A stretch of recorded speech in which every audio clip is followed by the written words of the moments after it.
Բարև ձեզ։ Զանազան հարցեր ենք ստացել հարց ու պատասխան էջի մեր օգտատերերից, որոնց պատասխաններին վայրկյաններ անց կանդրադառնա Տեր Վրդանես Քահանա Բաղալյանը։ Օրհնեցեք Տեր այր։ Աստված օրհնի, հարգելիս։ Հաղորդումը սկսենք հանգուցյալների մասին հարցերով։ Մերի Հենրիկյանին հետաքրքրում է արդյոք մահացածի հոգին մինչև 40-ը մեզ հետ է լինում։ Խնդրեմ։ Մահը հոգու բաժանումն է մարմնից։ Մարմինը, որ հողից է ստեղծված, կրկին հող է դառնում, իսկ հոգին, որ Տիրոջ կողմից է մեզ տրված, վերադառնում է Արարչի մոտ։ Ինչպիսի հանգրվաններով է հոգին անցնում մինչև Աստծու մոտ լույս օթաններում հանգրվանելը, դա Աստծուն է միայն հայտնի, բայց մեր եկեղեցում ընդունված է, որ հոգին կարևոր հանգրվաններ ունի, որոնցով միջոցով հասնում է լույս օթարաններին, եւ շատ կարևոր են այդ առումով ուղարկավորության կարգը, որ ննջեցյալի վրա մենք կատարում ենք, ուղարկավորությունից հետո ուղարկավորության հաջորդ օրը այգուցին ինքնաուղեկի կարգ է կատարվում, նաև ուղարկավորության 7-րդ օրը 7 օրեկի կարգ են կատարում եւ 40-ի կարգ։ Հոգին այդ ընթացքում տարբեր հանգրվաններով հասնում է լույս օթաններ, որտեղ սպասում է դատաստանին, որից հետո իր վերջնական տեղում պիտի լինի։ Բայց հոգին այս հանգրվանները անցնելուց ինքը այս կյանքում նյութական միջամտություններ չի կարող ունենալ, այլ հոգևոր վիճակով է, որ ինքը այս վիճակները պիտի անցնի։ Եվ մենք այս ընթացքում պետք է հոգու համար աղոթք անենք, եւ դրա համար եկեղեցում կարգեր են սահմանվել, ինչպես ուղարկավորության կարգը, որ բաղկացած է տան կարգից, եկեղեցու կարգից եւ գերեզմանի կարգից, եւ ուղարկավորության հաջորդ օրը մենք կատարում ենք այգուցի, ինքնաուղեկի կարգ եւ 7-րդ օրը կատարում ենք 7 օրեկի կարգ եւ 40-ին էլ 40-ի կարգ են կատարում եւ հավատում ենք, որ հոգին Աստծո ներկայությամբ է գտնվում եւ պետք չէ այլևս իր համար սգալ այս երկրի վրա, որովհետեւ Հիսուս ասում է ես հորս մոտ եմ գնում, բայց դուք պիտի ուրախ լինեք։ Մենք համարում ենք, որ արդարների հոգիները լույս օթաններում Աստվածային փառքը տեսնելով տևական զվարթություն եւ բերկրանք են ունենում եւ 40-ից հետո այլևս նրանց համար սգալ պետք չէ, այլ ընդհակառակը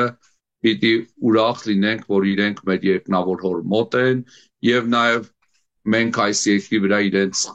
հոգիների խաղաղության, հանգստության համար աղոթենք, իրենք էլ Աստծու մոտ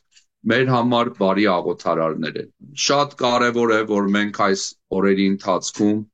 կարողանանք ճիշտ կազմակերպել այս արարողությունները եկեղեցական, ուղարկավորության, ինքնաուղեկի, 7 օրոքի եւ 40-ի եւ պարտադիր կերպով քահանան կարգ կատարի ննջեցյալի հոգու համար։ Եթե հանգուցյալը կնքված է եղել, բայց ուղարկավորության ժամանակ հոգևորականի կողմից համապատասխան ծես չի կատարվել, կարելի է արդյոք եկեղեցում մի բուռ հողորտնել ու խառնել նրա գերեզմանի հողին։ Մերի Հենրիկյանի երկրորդ հարցն է։ Եթե որևէ պատճառով ուղարկավորության կարգ չի կատարվել, պատշաճ կլինի, որ օծյալ հոգևորական հրավիրվի գերեզման եւ գերեզմանը կնքվի եւ հոգեհանգստյան կարգ կատարվի գերեզմանում, եթե հնարավոր չէ հոգևորականի հետ գերեզման այցելել եւ գերեզմանում հոգեհանգստյան կարգ կատարել եւ գերեզմանը կնքել, այդ դեպքում կարելի է եկեղեցում հոգեհանգիստ պատվիրել եւ հոգեհանգստյան կարգ կատարել հանգուցյալի համար։ Քահանան պետք է այցելի գերեզմանին, գերեզմանի վրա կարգ կատարի։ Այսինքն չեմ կարծում անմատչելի մի բան է քահանա հրավիրելը գերեզման եւ քահանան գերեզմանում հոգեհանգստյան կարգ կատարի եւ գերեզմանը կնքի։ Պահքի շրջանում թույլատրելի է արդյոք մատաղ անելը։ Մատաղը բարեգործություն է, ողորմություն է Տեսականորեն մատաղ կարելի է անել ցանկացած պահի, ինքը ողորմություն է, բայց քանի որ մատաղը նաև մսեղեն կերակուր է, որ բաժանում են աղքատներին, եկեղեցում ընդունված չէ մատաղ անել պահոց օրերին, շաբաթապահքերին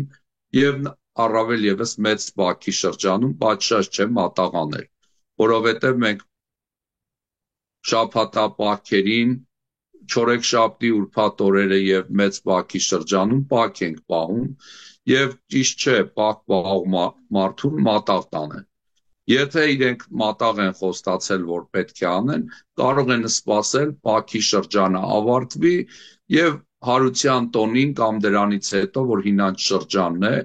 իրենց մատաղը կատարել։ Եթե խոստացել են մատաղը, պարտավոր չեն անմիջապես անել, մանավանդ այն դեպքում, երբ հաջորդում է պակը։ Այսինքն ցանկալի չէ եւ մենք մատաղ չենք անում պահոց օրերին։ Մատաղ անում ենք տերունի տոներին եւ սրբոց տոներին։ Գորվերդյանի հարցն ընթերցեմ։ Թագավորած առաջին գրքում Եղկանան երկու կին ուներ՝ Փենանան եւ Աննան։ Աստված բազմակնություն է խրախուսել սրանով եւ ինչու է այս դրվագն ընդգրկվել քրիստոնեական մեր ուսմունքի մեջ։ Աստվածաշունչը ինքը նաև պատմություն է եւ Աստվածաշնչում եղող կերպարները բոլորը չէ որ կատարյալ են։ Ադամի համար Աստված իր կողից մեկ կին ստեղծեց, կարող էր բազում կանայք ստեղծել, բայց մեկ Ադամի համար մեկ կին Եվային ստեղծեց։ Աստվածաշնչում ունենք օրինակներ բազմակնության, որը փաստում է պատմությունը, որ մարդկության պատմության ընթացքում նմանատիպ դեպքեր եղել են։ Ոչ միայն իր բերած օրինակը, այլ նաև Հակոբ նահապետի օրինակը, Դավիթ թագավորի օրինակը, Սողոմոն թագավորի օրինակը, որ բազմաթիվ կանայք ուներ, բայց դրանք ոչ թե օրենքն են ներկայացնում, այլ Աստվածաշնչում ներկայացնում են այն իրավիճակը, այն պատմությունը, որը կար, եւ նաեւ ինչու՞ չէ նշում են այն խոցելի բազմաթիվ իրավիճակները, որ տեղի են ունենում բազմակին այդ ընտանիքներում։ Հենց Հակոբի ընտանիքի օրինակով տեսնում ենք, ինչպես տարբեր կանանցից ծնված զավակները իրար հետ հաստ չէին, կամ Հակոբը ավելի նախապատմություն տալիս էր իր սիրելի կնոջից ունեցած երեխաներին, եւ որի արդյունքում շարժում էր մյուս եղբայրների նախանձը եւ չարությունը նրանց նկատմամբ։ Այսինքն Աստծո սահմանված կողմից սահմանված կանոնը սա է. մեկ տղամարդը մեկ կին պետք է ունենալ։ Հերմինեին հետաքրքրում է ինչ անել, երբ մոտդ պատահաբար հաղորդության մաս է մնացել։ Մաս է մնացել, պատարագից հետո, երբ որ մաս եմ բաժանում, այդ մասից է մնացել, ինքը հաղորդություն չի մնում, որովհետև հաղորդություն սովորաբար քահանան հավատացյալների բերանն է դնում, այսինքն հաղորդությունը սովորաբար անմիջապես ուտում են եւ չի կարող իրենց մոտ մնալ, իսկ պատարագից հետո բաժանվող մասը, որը առաջի դարում եկեղեցում տարածված պատարագներից հետո ընդհանրական ճաշի, ագապեի, սիրո ճաշի խորհուրդը ունի, օրհնված հաց է, որ եթե մնացել է եւ հնացել է, կարելի են դրանով թռչունների կերակրել։ Ինչպես մենք հացը սուրբ ենք համարում եւ չենք թափում աղբը, չենք գցում գետնին, այնպես էլ պատարագից հետո բաժանված մասը, եթե մնացել է որևէ մեկի մոտ եւ ինքը տևական ժամանակ դա չի կերել, հիմա էլ մտածում է ինչ անել, կարող են դրանով թռչուններին կերակրել։ Եթե օրինակի համար հողի մեջ էլ թաղի, այնտեղ գետնի տակ եղող որդերը այդ հացը կուտեն եւ բնության մեջ բոլոր արարածներն էլ Աստծո կողմից ստեղծված են եւ որևէ խնդիր չկա այդ առումով։ Ընթերցեմ Անիի հարցը, որով էլ կավարտենք այսօրվա հաղորդումը։ Սուրբ գրքի սկզբում կարդում ենք արարչագործության մասին եւ իմանում, թե որ օրն Աստված ինչ գործեր արեց։ Ծննդոց գրքի 3-րդ գլխում արդեն հանդիպում ենք քերովբեների, մինչդեռ նախորդիվ հրեշտակների ստեղծման մասին չի խոսվում։